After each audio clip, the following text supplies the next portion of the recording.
Llevo un montón de años dando aquí los cursos de talla de madera. La gente viene bastante contenta y acaba más contenta de lo que viene. El curso de madera es un curso anual, está dividido en 3 trimestres y cada trimestre pues, se da una técnica.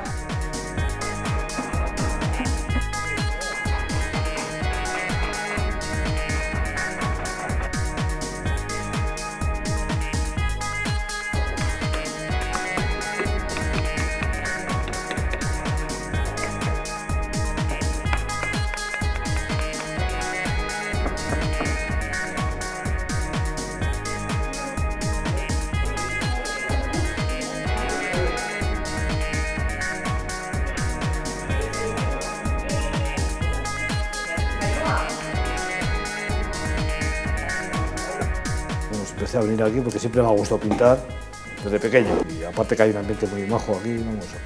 Tienes un horario pero muy amplio. A pintar se aprende pintando. Creo que para mí ha sido muy importante porque me ha ayudado, lo primero, a relacionarme con la gente. Yo era una negada para la pintura y para el dibujo.